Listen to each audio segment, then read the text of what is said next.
What's up, family, friends, and foes? It's your girl, Philly Cigar Jawn. And you got Chief bringing you another episode of Sticks, Brims, and Stilettos. So, hey, listen, we want to say this to you. Thank you for your patience, right? We're a brand new show. Me and Philly ran into a couple technical issues, right? Because when you're a new show and you're doing it all on your own, it's a learning curve involved, right? Things happen. That's right. But we want to thank you for your patience. And we want to thank you for staying with us, family, and growing with us, right, as we continue to build the Sticks, Brims, and Stilettos podcast. And we ain't going nowhere. We're here. We're here to stay. That's right. Bringing you the greatest content, robust conversations, and special guests. Absolutely. But you know what? Yeah. With that said, grab your glasses and your sticks, and let's get ready to smoke another hot topic.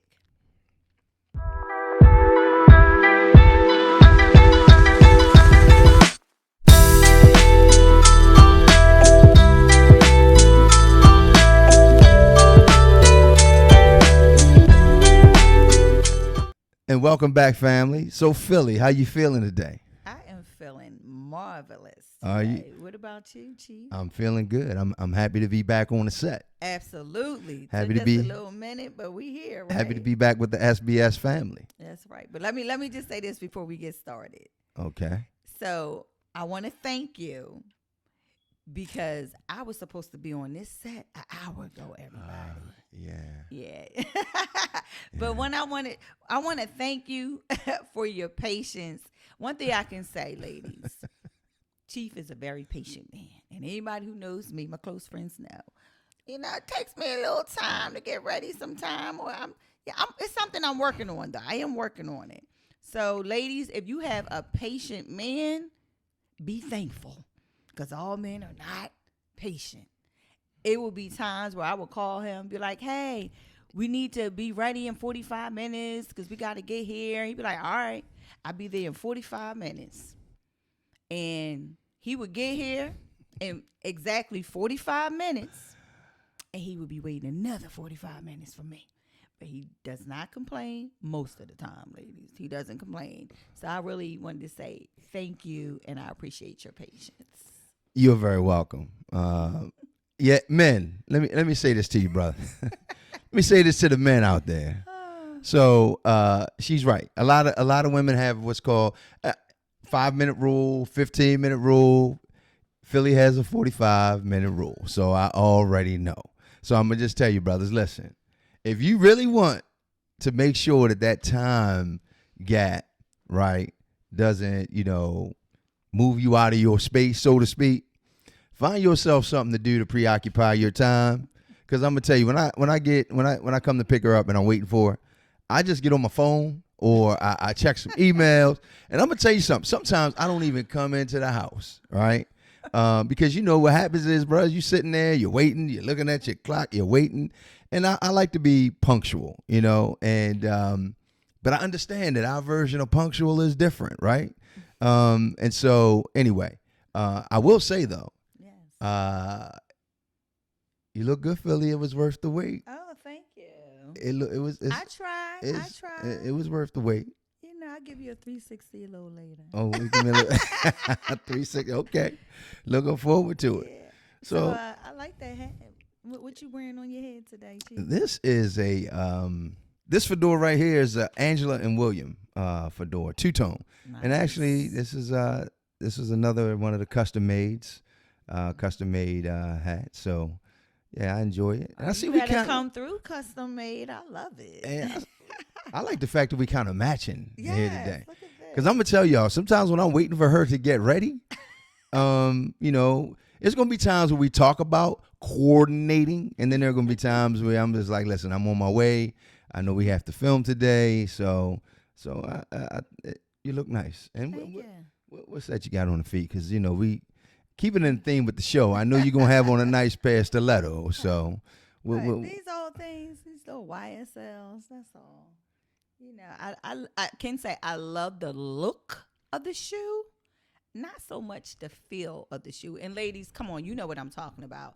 If you wear stilettos, certain stilettos, I am a stiletto queen. I love shoes. I have over 100 pair. Maybe. Yeah, I you have got a lot So, of shoes. I do love these shoes, but they are not that comfortable. These are really picture taking shoes, ladies. If you want to take some pictures, look cute, maybe walk 10 steps in them.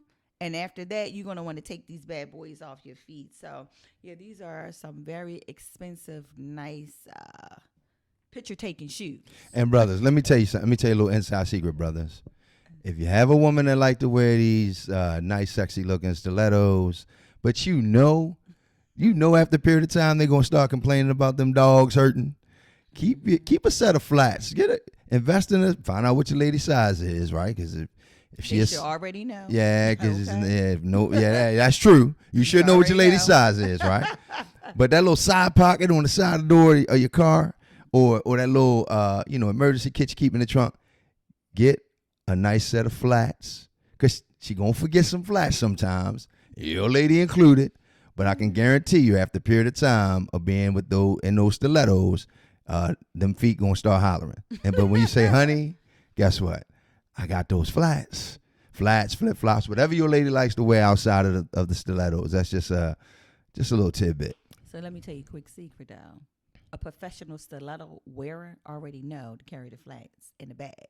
Now, ladies, am I right? Drop that in the comment, because my girls know I keep some flats with me. But as a man, you're right. An additional pair would not hurt anything. So I love it. Brothers, I keep that back up here. Okay, moving along. Yeah.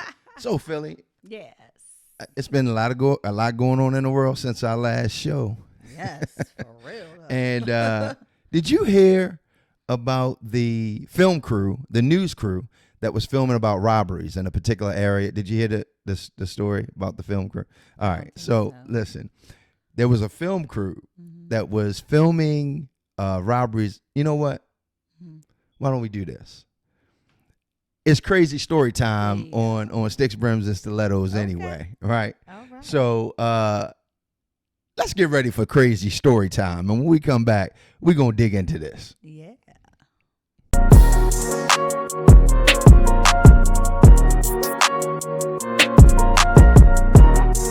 So, Philly, this story, just when you think you've heard, the craziest thing, there's a film crew in an area.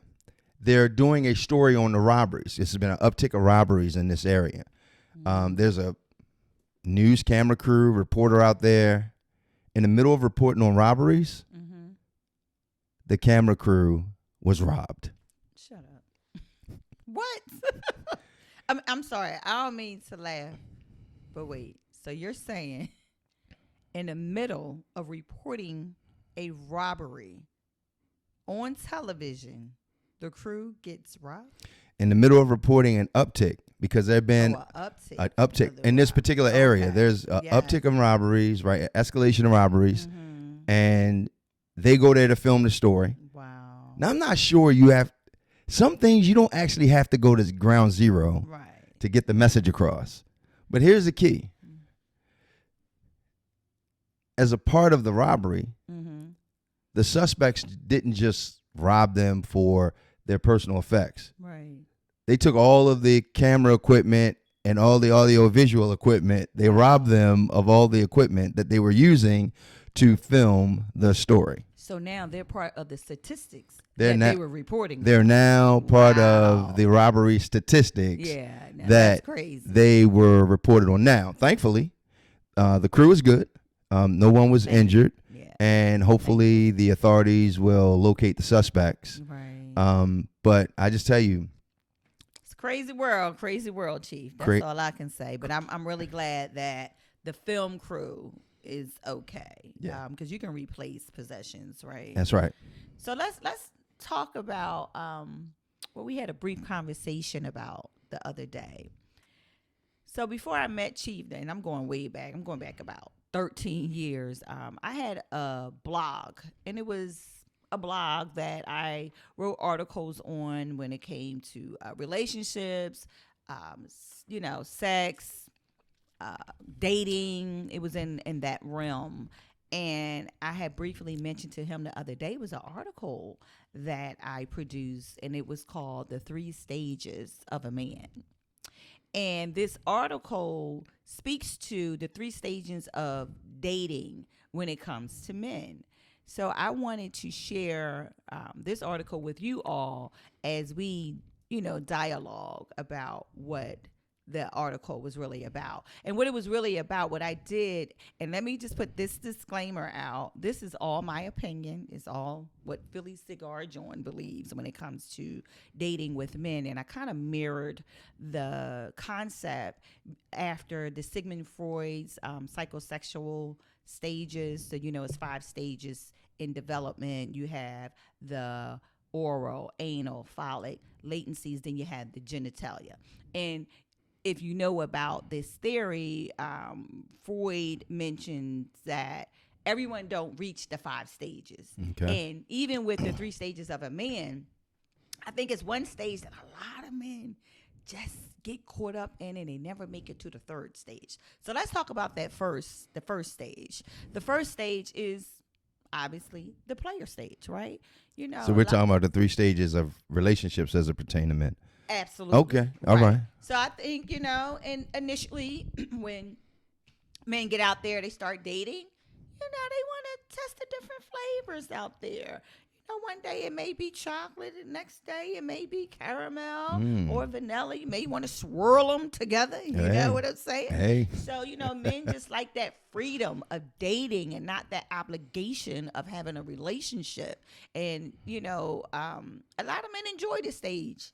Some men enjoy this stage for a very long time, and some men enjoy it for the rest of their lives. That's true. So, let's start with that first stage. Do you agree with that? That for the most part, a lot of men start off with the player stage? Yeah, I would say that they start off, and we call it player stage, but it could be termed other things as well. But I think that's kind of a natural place. You have your outliers. You have people who get together with their mates at 18 and then they're still together at 68, right? I know a few. Yeah. But I think typically, especially now, we're seeing it more now.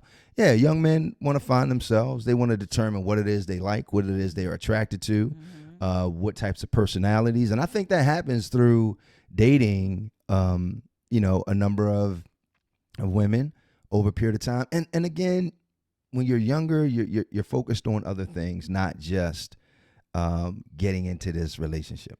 Right. So I want you all to just listen through all the different stages, and I want you all to drop a comment to let us know whether or not you agree. So that's the first stage, according to Philly Cigar Jawn.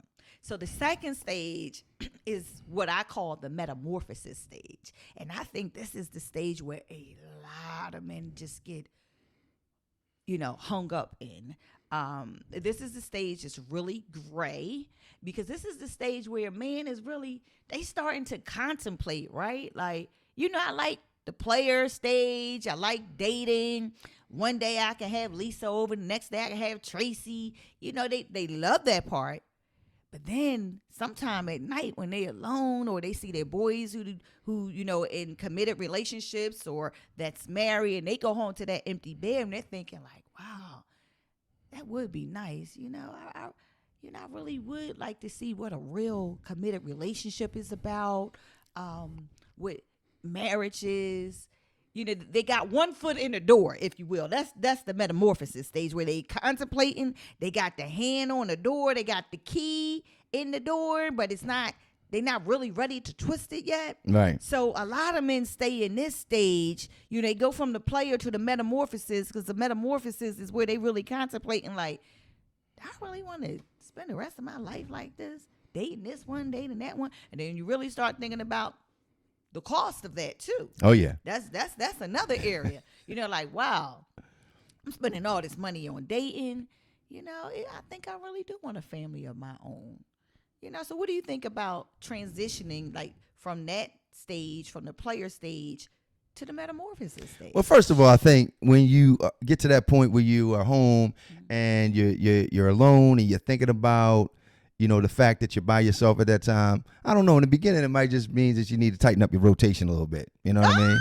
Not tighten up the rotation. Maybe you just need to tighten up the rotation. You need to you get like little tweaks. Yeah, you can have less gaps of loneliness. When you tighten up the rotation. Oh, okay. No, but in all seriousness, though, I think that metamorphosis stage, men go through that, right? And I think that you do start to think about what my life is going to be like after the quote unquote player stage. What's my life going to be like after the single stage? And so, I think that's where you really start to narrow down that metamorphosis of what you like in a woman, right? What you're attracted to in a woman beyond the physical, right? Because that player stage, a lot of that's about physical, right? Yes. And you talked about in our last show in one of the segments, that compartmentalization, right? Yes. And men do that as well, right? And so, So I didn't speak a lot on that, but men do that as well.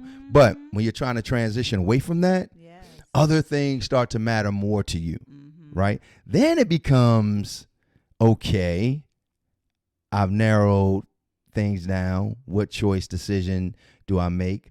And this is what we really have to think about. Who do I want to produce offspring with? Ooh, right. That's important. That's very important. For both men and women. Yeah. Who closely aligns with the goals that I have in life? So that's my take on that. Right. That's part of my take on that metamorphosis piece, Yeah. And I like how you intertwine the compartmentalization, because that's really what it is, right? Yeah. Oh, yeah, absolutely. We move a little differently, a little smoother, ladies, in that stage, but it's okay. Yeah, I think you all are more methodical about that we are. Compartmentalization piece, right? Yes. Because no doubt about it, men are still very, physical creatures, the physical aesthetics, right? What's really pleasing to us or what have you. Right. But I think that once the man makes that decision in that metamorphosis transition, that he wants to start the family and that he has found the right person for him, I think, and you're still going to have things that creep in there, about making the right decision. Being ready, that's the biggest thing. Being ready and timing.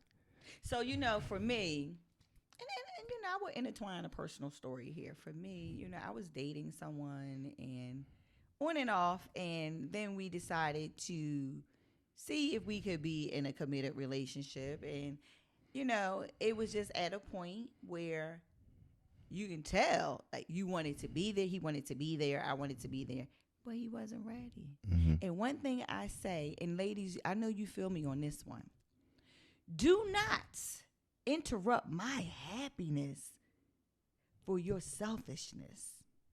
It's a difference. Like, don't come to me if you're not ready. And I used to say, don't place an order if you ain't ready to be served. Don't place the order. Don't place an order if you're not ready to be served. If you're not ready to be served. Meaning, don't step to me if you can't come to me as your whole self. If you're not ready to commit, don't place an order.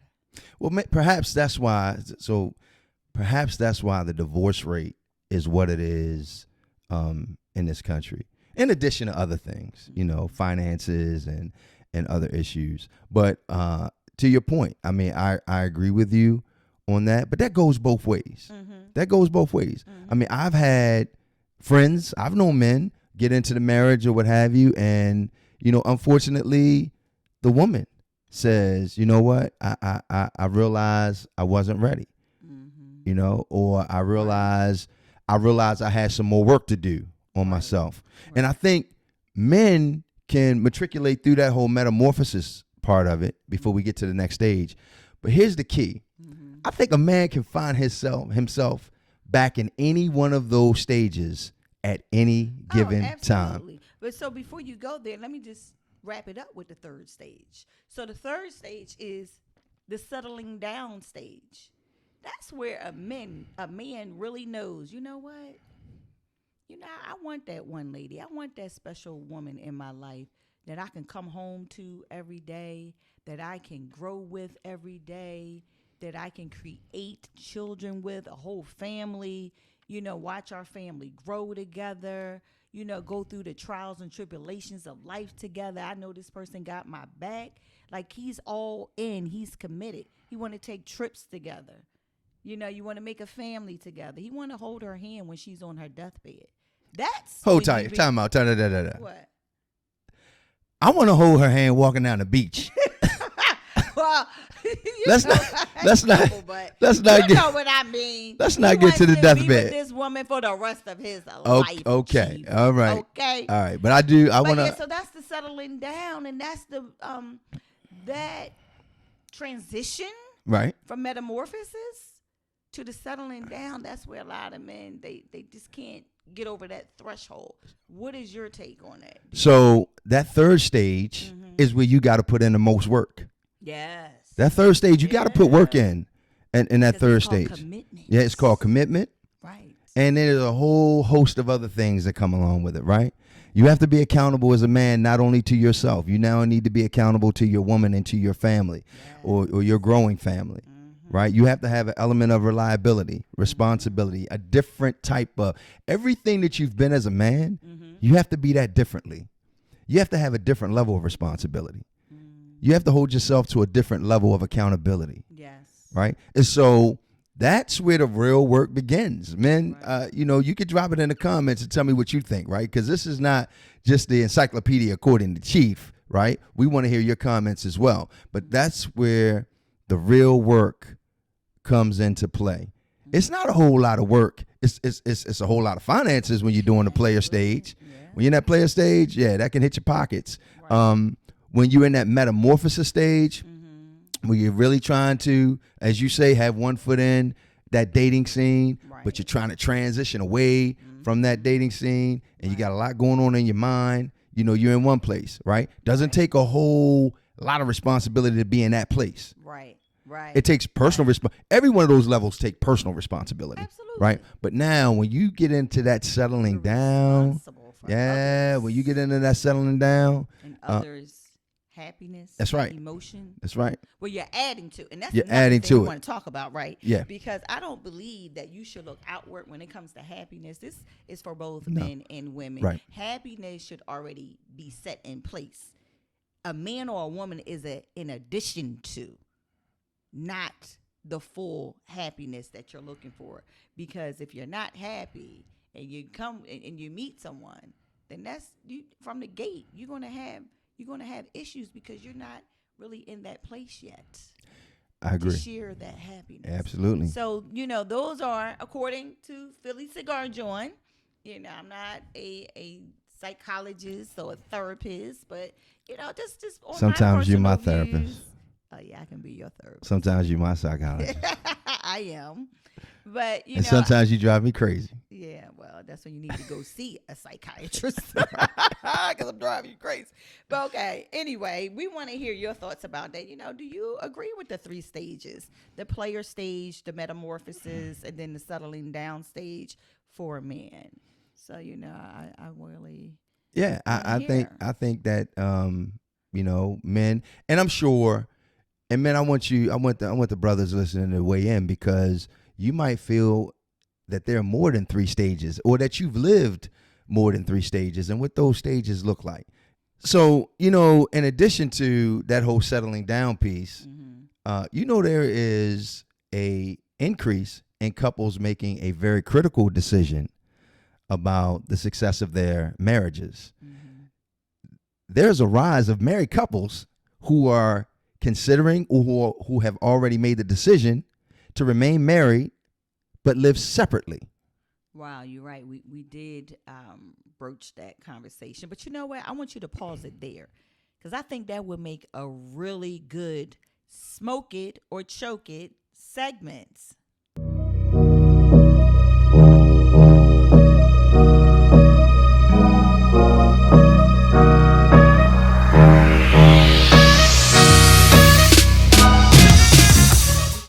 Okay, so this is a new segment of the show where we'll introduce a news story or fashion, food, anything.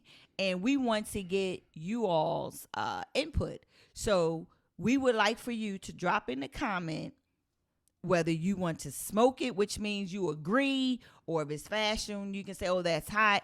That smoke it means you're in agreement of what we're talking about, right? But if you're not, you want to choke it, which means, nah, man, I ain't going for that. I ain't built for that. Or nah, get that out of here. That ain't my taste. That ain't my style. So it's called smoke it or choke it. So going back to what you were saying, Chief. All right, family, here's the deal. And you put in the comments whether or not you want to smoke or choke this. But there is an increase in married couples who are deciding to live alone in separate households. Wow. And they're deciding to do this for not the failure, but the success of their marriage, right? Yeah. Maintaining separate households, Wow. but while still being married. And before you weigh in, or actually, you know what? After you weigh in, I'm gonna tell you. I'm gonna share something with the family. Okay. So you know what? I can understand that, but I don't know if I personally agree with that, or something that we would do, or something that I would be open to do.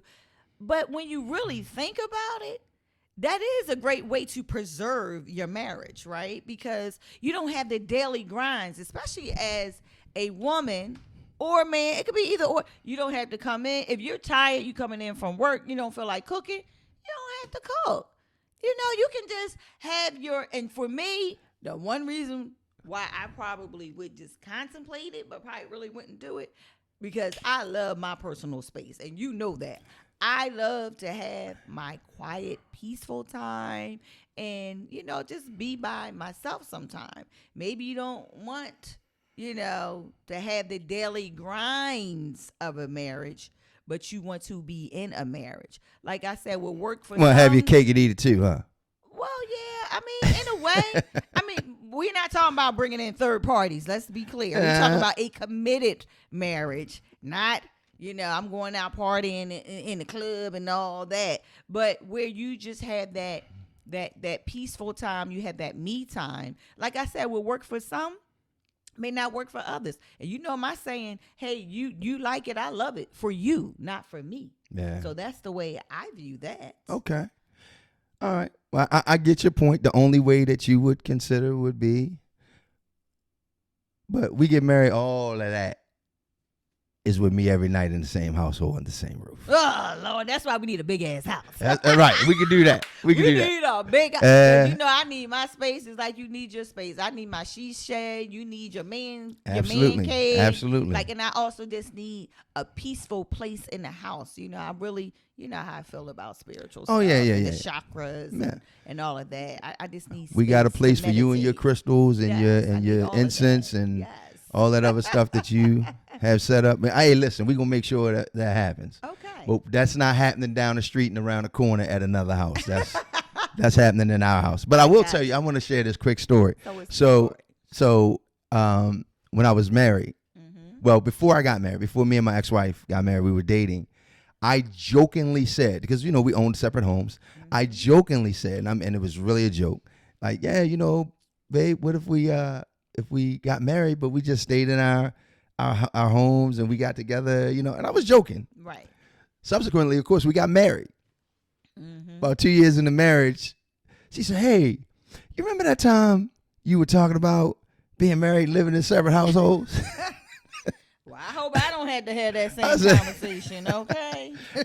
I hope not. I actually had forgotten about the conversation. Evidently, it was clearly in the front of her mind. Absolutely. But no, I just think for me, it's not. It's a choke it for me.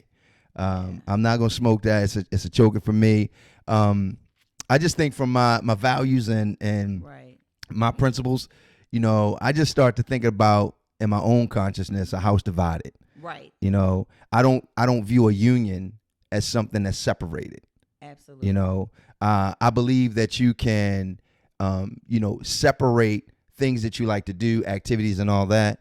But I don't see a union as you being over here and being over there. But listen, I don't knock it because it works for people. Absolutely. There are plenty of celebrities and people who are the Hollywood socialites who live in separate places, different places, and probably have very successful marriages. And then there are, folks that are not celebrity type that go to work and run their businesses that may also choose to live separately from their mate. Right. That's just not how I'm wired. I agree. And for me, I'm thinking, if we were to live in separate homes, who gonna rub my booty at night? Take me, make me fall asleep. Well, here's what I'm thinking about. Who gonna rub my booty at night? You know I love getting my booty rubbed at night to go to sleep. Hey, well, listen. Here's what I'm thinking about after I fix my sink because something was wrong with it, and I climb up under the sink for a couple hours trying to replace the trap. Who fixing your sink if you in your separate house? You know what I mean? Right. I start thinking about the economic impact. Right. Right. That's what anybody knows me. I'm gonna think about the economic impact. Absolutely. So all these separate bills and all this, all these other. So I mean, but for people who have it like that, I mean, if you have it like that, you could put your wife in $1 million home, Right. and you can put yourself in $1 million home, and you can have all the amenities available to her when she visits your home, and she can have a few of the amenities you like when you visit her home. Then So with that being said, again, we want y'all to drop in the comments, smoke it or choke it. We love to hear what you all have to say. Absolutely. So, Chief, I think this was another great episode of Sticks, Brims, and Stilettos. I agree with you, Philly. And again, to our family, as you continue to grow with us, we're going to ask that you like, that you share, and you subscribe to Sticks, Brims. That's right, to Sticks, Brims, and Stilettos. Again, we are in our very early stages, so there's an opportunity to grow with us and an opportunity to give us some thoughts and ideas on some of the topics that you want us to cover, right? Because we're not necessarily going to box ourselves in to have one type of conversation, because we don't have one type of family member out there that's viewing and supporting Sticks, Brims, and Stilettos. And you know what? Now that you mentioned that, Chief, you think we should go ahead and tell them now? Why not? Let's tell them. So we got a special show for you all next week. So make sure you stay tuned, because we will be filming live from Cigar Sessions in Middletown, Delaware. We're going to interview the promoter of Delaware Cigar Week. We're going to bust it up, chop it up with him. Then afterwards, we're going to have a little fun with a little bit of he said, she said. Oh, yeah. So if you're available, we want y'all to come through. We want you to check out the show and, hey, be a part of the show. Yeah, you got an opportunity to be a part of the show, because, this he said, she said is going to get real fun. Fire. It's going to be fun. Yeah. It's definitely going to be a smoke it event. Absolutely. Right? You definitely want to smoke this show. Yeah. And though we won't be actually casting it live, we will be live on location. And live on location. Yep. There And if you're not able to make it, you will be able to see the show when we upload it to the channel, and you'll be able to comment and you'll be able to weigh in on some of what you're going to hear and see when we get into one. We're going to interview the founder of Delaware Cigar Week, Mr. E Boogie himself. We're in tri-state area. It's your boy E Boogie. Let you know what's going down this Tuesday here at Cigar Session with your boy Chief and your girl Philly Cigar Jawn from Sticks and Brims and Stilettos podcast. Come check out the taping for the show and be a part of the show as we discuss Delaware Cigar Week, and afterwards we got a little bit of fun with he, she said. It's this Tuesday coming, September the 12th, 7 p.m. as we smoke another hot topic. Holla at your boy. After we talk about that and Delaware Cigar Week and everything that goes along with that, then we're going to get into it. And listen, you're invited. You're invited to come out and participate in the he said, she said. We're going to have some interesting topics, and we want to hear from you. Right. So let's just let them know when. So it's going to be this Tuesday, September 12th at 7 p.m. at Cigar Sessions in Middletown, Delaware. That's right. 17 Wood Street, Middletown, Delaware. That's right. So if you're in the area, come check us out. Come see your girl, Philly. That's right. And your guy, Chief. Yeah. So until next time, take care. Take it easy. Jawn.